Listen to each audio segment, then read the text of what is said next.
Watch this.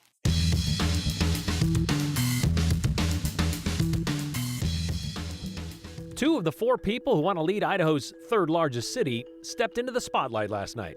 They talk more than just numbers, a focus on growth, safety, and the future. Beef from Argentina could be coming soon to a grocery store near you. Meant to make meat more affordable? Sure, but Idaho ranchers say don't expect that to happen anytime soon.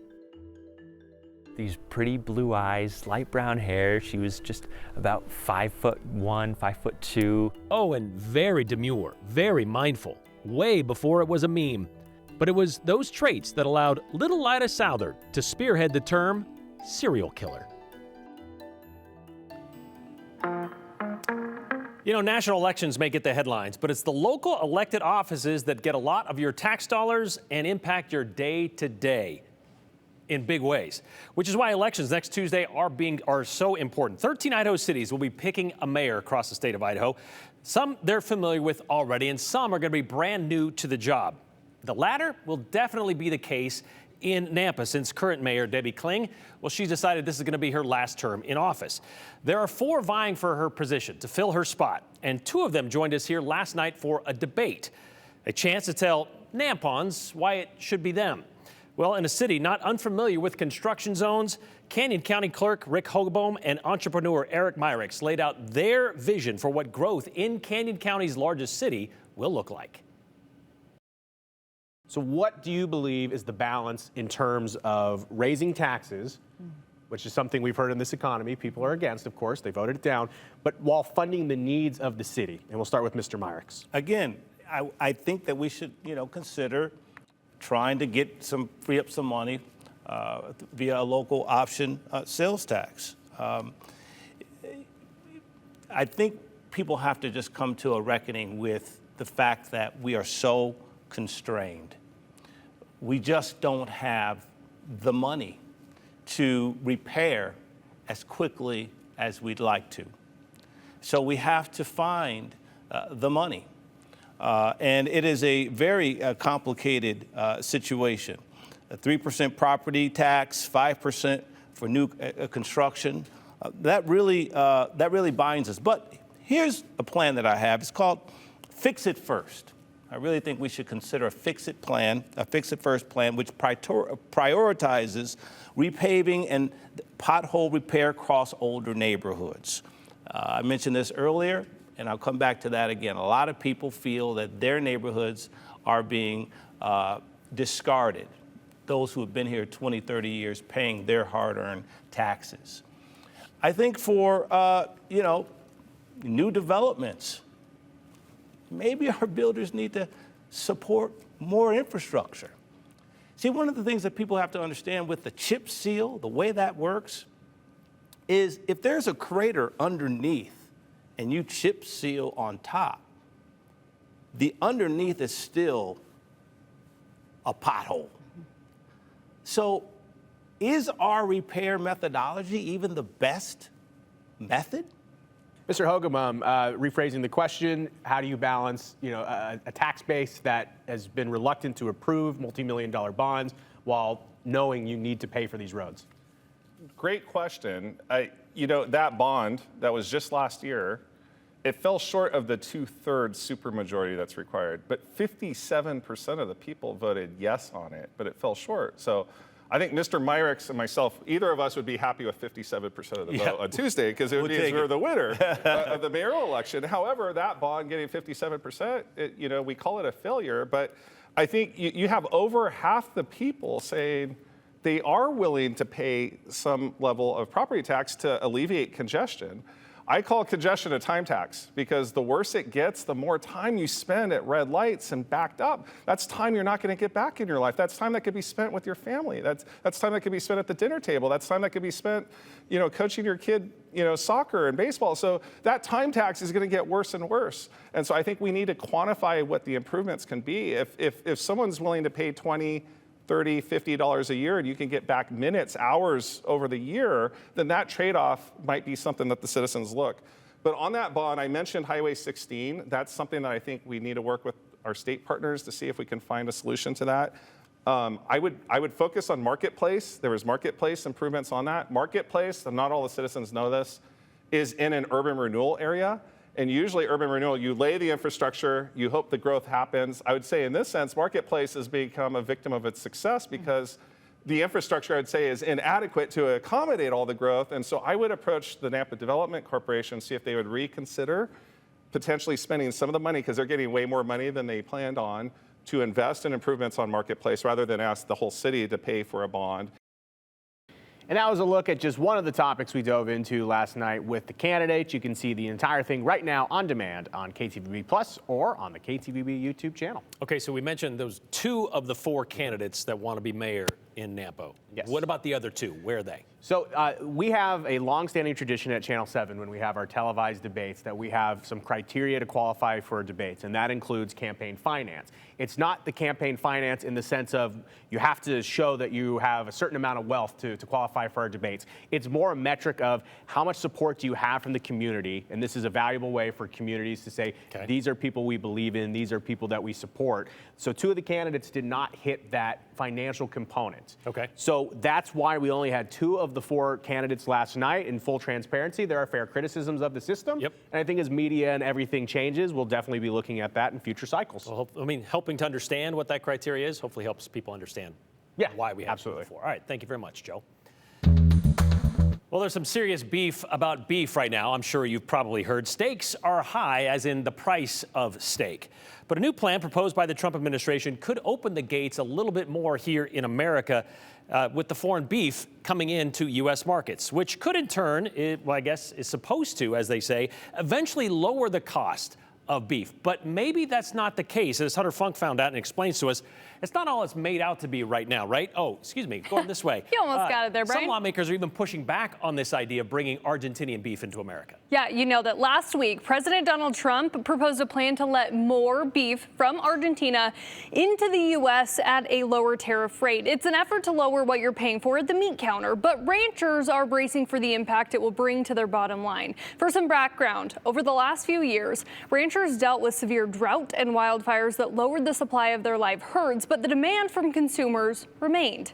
During COVID, it was looking bleak. Ranchers struggled to make ends meet. Over the last few years, their profits have steadily climbed. Producers have been trying to build the supply back, but it takes nearly 2 years to have a product ready to go to market. This work also helps the U.S. rely on products directly within our country. So ranchers feel the Argentinian deal is a policy contradiction, as the administration is selling the idea of America First products while giving foreign beef more runway. Can it be kind of challenging and frustrating to hear that when you guys were really getting going? You were getting used to the supply and demand. You knew what you needed to do. It is frustrating, and we're seeing that on the board. But one thing about cattlemen is we're used to it. We're still going to get up. We're still going to take care of our animals. We're still going to go out, take care of our rangelands. We've been through the lows and the highs, and we'll continue to go through the lows and highs. But the frustration, yes, it is frustrating that when asked and we give a response, they still go forward with what their plan is. Now, as for the consumers, that's you. This deal also wouldn't lower prices overnight. It would take about 2 years to create a beef product. Now, coming up at 6, we're going to break down why that is the case and also why lawmakers, Republican lawmakers, are opposed to this proposition. We're going to get into, I've heard some of the ranchers talk about how a lot of this money is going into the middleman part of this process. Yes. Is that correct? Yeah, and you know, right now it's finally at the point where they're seeing the impact, right? So, you know, the costs are lower to operate and they can sell and they're making a little bit more money. But normally, yes, the processing facility along with the grocery store, they're the ones that eat a lot of that cost. All right, we'll find out more about that coming up on the news at 6. Thanks, Hunter. Thanks, Brian. She had these beautiful blue eyes, and her voice was like cooed like a dove. But Lyda Southard had more in common with a bird of prey. Her ability to compile husbands and collect insurance payments made her notorious, not just in Idaho. Well, now's your chance to kill us with kindness, or at least creativity. The 208 is a conversation, and it's always better when you're a part of it. Of course, that's if you can keep it clean, concise, and clever. Jump in at 208-321-5614.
really cool start to the day this morning as we had clear skies, which allowed for more cooling overnight. So sub-freezing temperatures across the Treasure Valley earlier today, into the 20s for spots like Mountain Home, Nampa, all the way through Ontario. Magic Valley was in the low 30s, and then the mountains for the most part of the 20s, but Stanley with only 13 degrees this morning. We've warmed up to very close to what's seasonable this time of year, a few degrees down from what's normal, but still a very pleasant afternoon in the 50s for the Treasure Valley and the Magic Valley. Mountains in the upper 40s or low 50s right now. It's going to continue to be a very mild afternoon ahead of us, and over the next couple of days, those calm weather conditions will stick around. We have this ridge of high pressure that's sitting over the west right now, and it's going to continue to build over the next 2 days or so, probably topping out about Saturday. That will make it the warmest day of the short-term period before a quick disturbance moves in on Sunday. That will most likely just impact the mountains. It could bring some showers,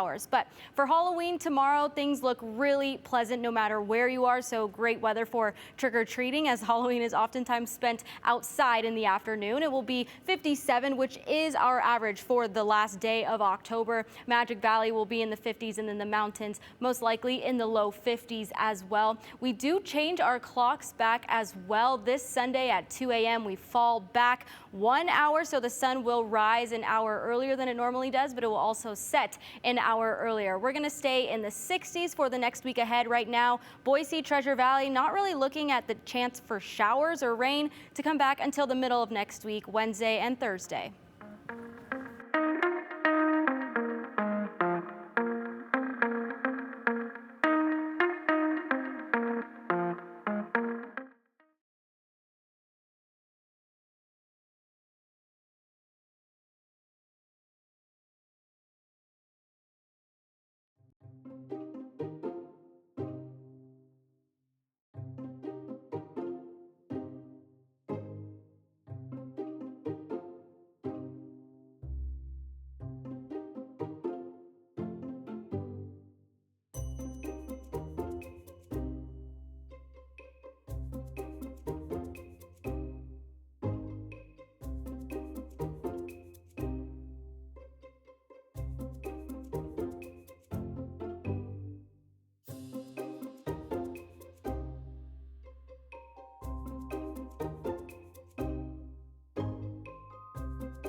All right, stop me if you've heard this story before.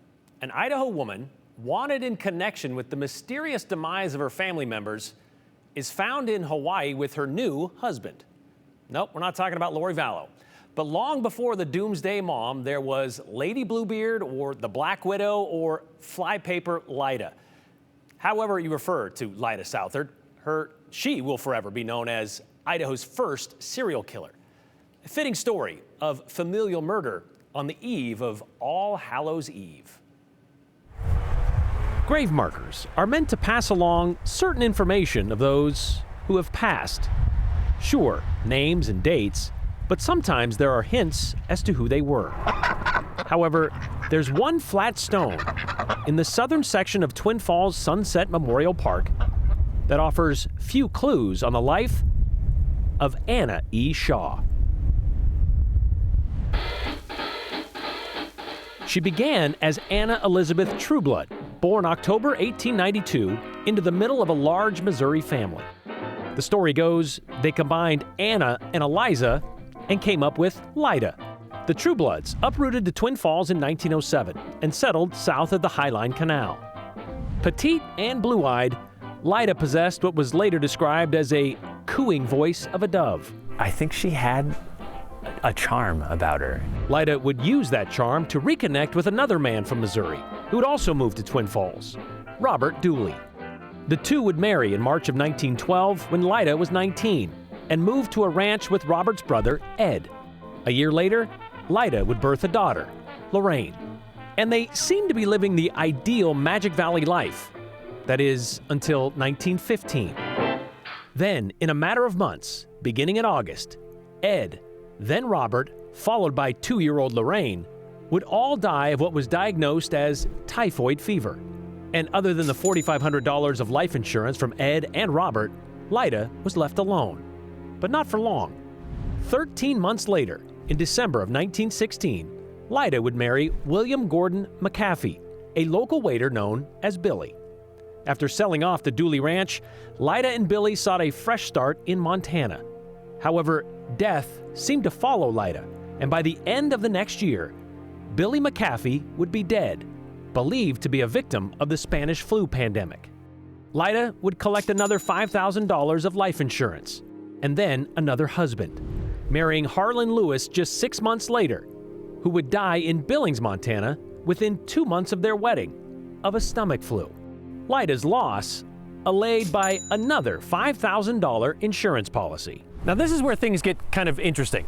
After Billy McAfee died in Montana, Lida had his body brought back to Twin Falls to be buried in the Trueblood family plot, right next to her 2-year-old daughter Lorraine from her first marriage. You might also notice this tombstone here, Edward Meyer, who died in 1920. And if you're sensing a sort of connection here, you're not the only one. You see, Lida would move back to Twin Falls and find work in a downtown cafe. There, she met ranch foreman Edward Meyer, who would become her 4th husband on August 10, 1920, spending their wedding night in Lida's room at the Rogerson Hotel. The next day, Ed would look into a life insurance policy worth $2,500. But after a brief chat with his new bride, Ed would bump it up to $10,000 and name Lida as beneficiary. Weeks later, Ed would become sick after eating a meal prepared by Lida. Recovering at the hospital, Ed always seemed to take a turn for the worse, they said, after taking sips of water from his wife. Ed Meyer would die on September 7, 1920, reportedly of typhoid fever. So, if you're keeping track, that's 4 dead husbands in 8 years, with the window between wedding and widow narrowing each time. Like, people were starting to there's something going on with this Lida, and what's going on with their husbands, you know? And what about those insurance policies? Lida would benefit from being bestowed nearly $30,000, or almost $400,000 today, which is what led to suspicions and an investigation. An autopsy in April of 1921 showed arsenic in Ed Meyer's stomach, more than 9 times the lethal limit. And what about Lida's other dead husbands? Well, they showed signs of arsenic too. And they also discover arsenic in some of her pots and pans that she cooked with. So an arrest warrant was issued, except Lida had already left town, making her way to California, where she married for a 5th time to Paul Vincent Southard, a Navy petty officer. And he's stationed in Hawaii. So she goes to Hawaii to follow her 5th husband. But her tropical sabbatical was cut short when Lida, now Southard, and known nationally as the female Bluebeard, was brought back to Twin Falls to stand trial for the murder of her 4th husband, Ed Meyer. The prosecution focused on flypaper containing arsenic, which was found in abundance where Lyda used to live and in Myers Ranch House. Tons of flypaper, and she was boiling it off and taking that arsenic off and placing it in the food of her victims. Though the evidence was circumstantial, the jury took just 23 hours to find Lyda Southard guilty of second-degree murder. Oh, Lyda's got her just deserts. She's in the jailhouse strong. While she is committed to 10 years to life in prison, her husband Paul decommits from their marriage in 1923. At the Idaho State Penitentiary, Lyda was seen as a model inmate. She had something about her that was just very magnetic to other people. A magnetism that drew in at least one other inmate. Trustee David Minton worked in the woman's ward, where he exchanged notes with Lyda. And in the spring of 1931, Lyda used that relationship to spring herself. She actually asks for a trellis to be constructed, a ladder for the beautiful flowers that she tended here in the women's ward. Included in those supplies, a saw. And one night she saws out one of the bars in her window and is able to squeeze out and use that trellis to climb the wall. And she had woven these blankets together and climbed off the other side, and she vanishes. Lyda would reappear in Denver, working as a housekeeper for widower Harry Whitlock, who lived with his mother. Oddly enough, Whitlock's mother would soon die of a, quote, stomach ailment, just before he would become Lyda's unsuspecting sixth husband in March 1932. Then David Minton, remember the man who helped Lyda escape? He is caught in Colorado. Fearing her own capture, Lyda lit out for Kansas, where she is tracked down at a Topeka post office in July after 15 months of freedom. Yeah, in 1932, she's brought back, and she ends up serving another about 9 years, and she's released on parole in 1941. Lyda is actually pardoned 2 years later, but her lethal legacy lingers. When people come to the old pen and they ask, like, you know, who are your most notorious prisoners? Lyda is right up there. Yeah, right up there at the top. Lyda would spend the rest of her life in Utah, dying of a heart attack at the age of 65 and buried far from her family in Twin Falls. As for that last name on her gravestone, well, that would be the last name of the last and seventh man she married, a wealthy bachelor from Salt Lake City, Hal Shaw. What happened to him remains a mystery. She was just a country housekeep who never thought they'd die. Nobody knows if Hal just divorced her and left, or if he died of natural causes. Still looking into that. Lyda Trueblood Dooley McAfee Lewis Meyer Southard Whitlock Shaw, that was her full name. She was buried across the street under that little-known name from her family plot, and under that little-known name, I should say, because apparently her sisters wanted to distance themselves from her. When Lyda died, it was rumored her body was also hairless, a sign of prolonged exposure to arsenic. The other rumor was contained in that song you heard in that story, Lyda Southard's Apple Pie. It was likely written during the trial in 1921, alluding to the urban legend she poisoned her husbands with arsenic-laced apple pie, but that was never proven. Lyda's trial took place at the same time as the trial of Fatty Arbuckle, and both were covered by newspapers coast to coast. And despite her escape, Lyda remains the longest-serving woman at the old pen, just shy of 19 years.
When we do a story about Nampa, we get this question. If people from Nampa are called Nampons, what are people from Tampa called? Susan from Boise.